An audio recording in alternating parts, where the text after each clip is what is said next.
یہ ہے مکہ کی سب سے بڑی دشمن.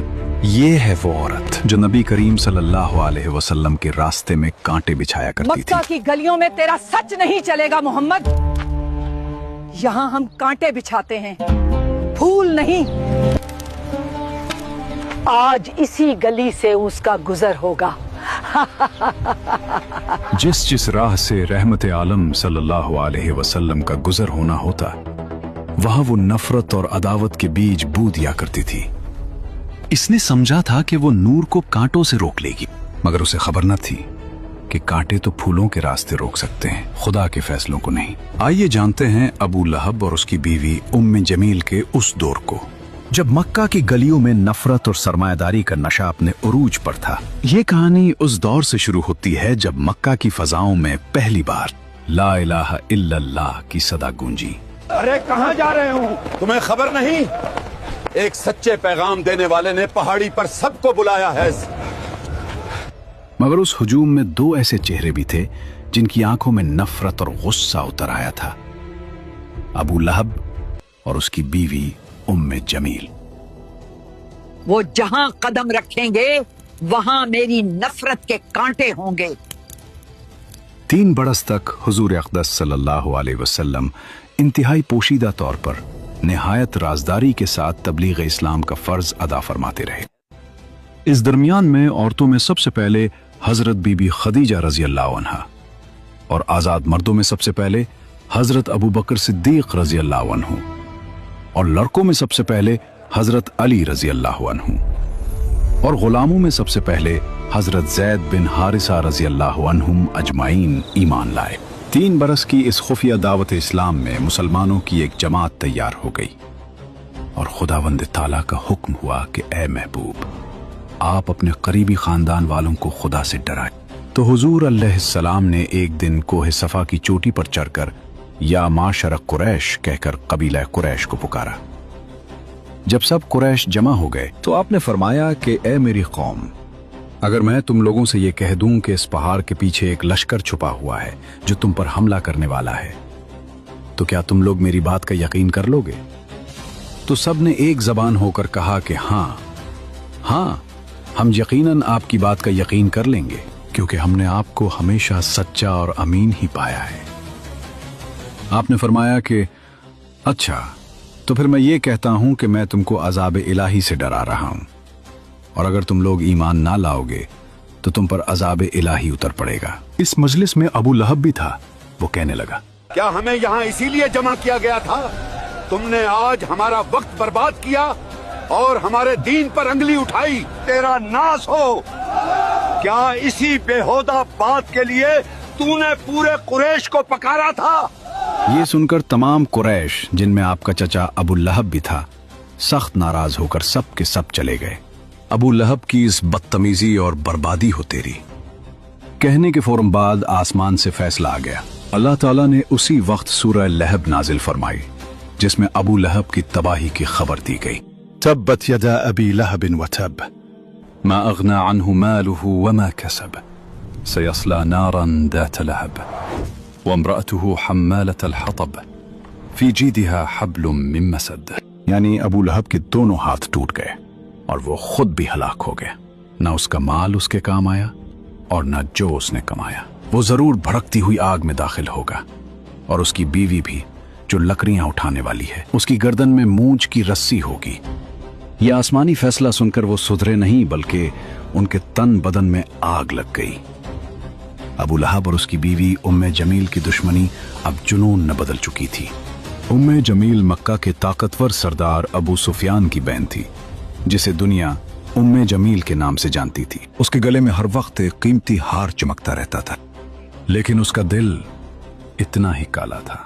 اس بدبخت نے قسم کھا رکھی تھی کہ میں اپنا یہ قیمتی ہار بیچ کر محمد کی مخالفت اور دشمنی میں خرچ کروں گی. آئیے جانتے ہیں کہ اس گھر کے اندر کیا ہوتا تھا جہاں ام جمیل اور ابو لہب رہتے تھے. صرف چڑھانے سے کام نہیں چلے گا، میں ان کے راستوں کو جہنم بنا دوں گی. وہ جہاں قدم رکھیں گے وہاں میری نفرت کے کانٹے ہوں گے. ابو لہب ہر رات جب مکہ سو جاتا، یہ بدبخت عورت نکل آتی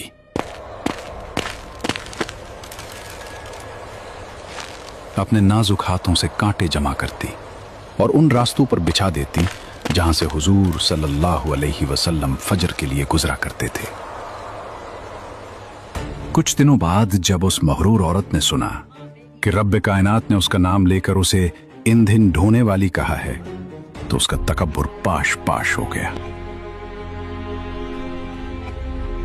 वो इंतकाम की आग में जलती हुई हाथ में पत्थर लिए हरम की तरफ भागी। उसका इरादा था कि माज़अल्लाह नबी करीम सल्लल्लाहु अलैहि वसल्लम को नुकसान पहुंचाए, लेकिन देखो कुदरत का करिश्मा। कहाँ है वो? मैंने सुना है वो मेरी बुराई करता है। खुदा की कसम, अगर मैंने उसे देख लिया तो ये पत्थर उसके मुंह पर दे मारूंगी। वो सामने खड़ी थी, हुजूर वहीं तशरीफ फरमा थे, मगर अल्लाह ने उसकी आंखों पर पर्दा डाल दिया। उसे अबू बकर तो नजर आए, मगर जाने आलम नजर ना आए। वो बड़बड़ाती हुई वापस लौट गई, क्योंकि जिसका मुहाफिज खुदा हो उसे कोई आंख नहीं देख सकती। दूसरी तरफ नबी करीम सल्लल्लाहु अलैहि वसल्लम को हुक्म दिया गया, आप अलैहिस्सलाम हक को अलल ऐलान बयान फरमाइए।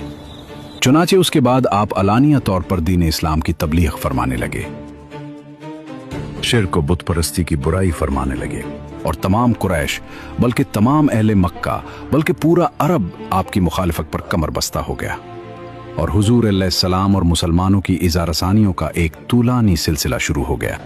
देखते हैं कौन हमें हिला सकता है।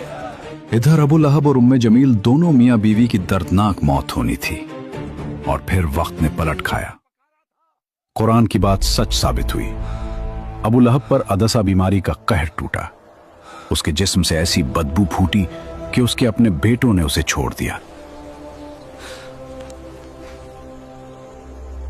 कोई उसे हाथ लगाने को तैयार न था। मौत के बाद उसे लकड़ियों से धकेल कर एक गड्ढे में फेंक दिया गया और ऊपर से पत्थर बरसा दिए गए।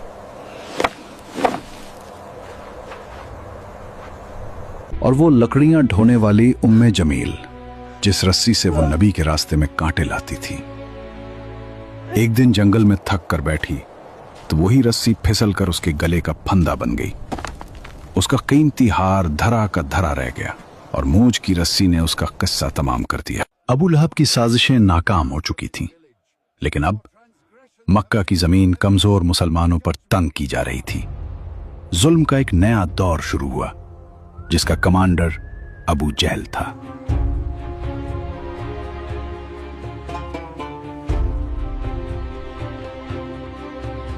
उनका फैसला था कि जो भी गरीब या गुलाम कलमा पढ़ेगा उसे इतनी तकलीफ दो कि वो मौत मांगे या इस्लाम छोड़े। कुफार मक्का खानदान बनु हाशिम के इंतकाम और लड़ाई भड़क उठने के खौफ से हुजूर अलैहिस्सलाम को कत्ल तो नहीं कर सके, लेकिन तरह तरह की तकलीफों और ईज़ा रसानियों से आप पर जुल्म और सितम का पहाड़ तोड़ने लगे। अगर वो मक्का की किसी गली में नजर आए तो उसे एहसास दिलाओ कि ये शहर उसका नहीं है। उसकी आवाज को दबा दो, उसके रास्ते में रुकावटें खड़ी कर दो, ताकि मक्का में कोई उसकी बात सुनने की हिम्मत ना करे। चुनाचे सबसे पहले तो हुजूर अलैहिस्सलाम के काहिन, साहिर, शायर, मजनून होने का हर कूचा और बाजार में जोरदार प्रोपेगेंडा करने लगे। आपके पीछे शरीर लड़कों का गौल लगा दिया, जो रास्तों में आप पर फप्तियां कसते, गालियां देते और ये दीवाना है का शोर मचा मचा कर आपके ऊपर पत्थर फेंकते। कभी कुफारे मक्का आपके रास्तों में कांटे बिछाते, कभी आपकी मुकद्दस और नाजुक गर्दन में चादर का फंदा डालकर गला घूटने की कोशिश करते। एक मर्तबा जबकि हुजूर अलैहिस्सलाम हरम काबा में नमाज पढ़ रहे थे, ऐन हालत नमाज में अबू जहल ने कहा कि कोई है जो आले फलां के ज़िबा किए हुए ऊंट की ओझड़ी लाकर सजदा की हालत में उनके कंधों पर रख दे। ये सुनकर उक़बा बिन अबी मुअयत काफिर उठा और उस ओझड़ी को लाकर हुजूर अलैहिस्सलाम के दोशे मुबारक पर रख दिया। हुजूर पाक अलैहिस्सलाम सजदे में थे। देर तक ओझड़ी कंधे और गर्दन पर पड़ी रही और कुफ्फार ठट्ठा मार मार कर हंसते रहे और मारे हंसी के एक दूसरे पर गिर गिर पड़ते रहे।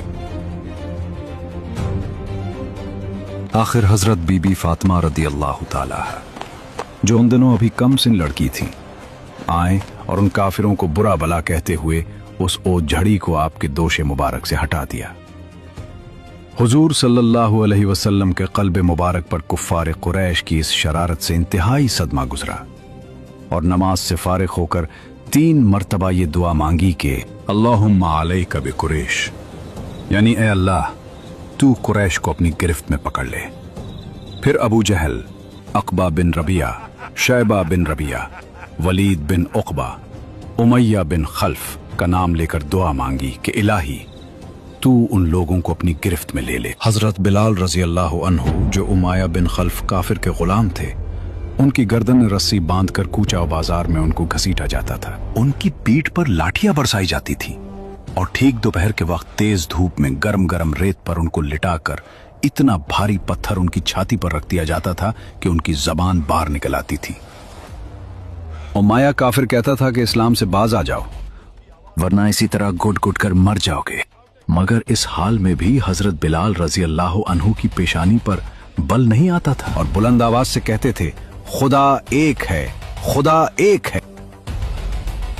हजरत अम्मार बिन यासिर रजी अल्लाह को गरम गरम बालों पर चित लिटाकर कुफ्फार कुरैश इस कदर मारते थे कि ये बेहोश हो जाते थे। उनकी वालिदा हजरत बीबी सुमैया को इस्लाम लाने की बिना पर अबू जहल ने उनकी नाफ के नीचे ऐसा नेजा मारा कि ये शहीद हो गई। हजरत जनीरा रजी अल्लाह अन्हा हजरत उमर रजी अल्लाह अन्हु के घराने की बांदी थी। ये मुसलमान हो गईं तो उसको इस कदर काफिरों ने मारा कि उनकी आंखें जाती रहीं।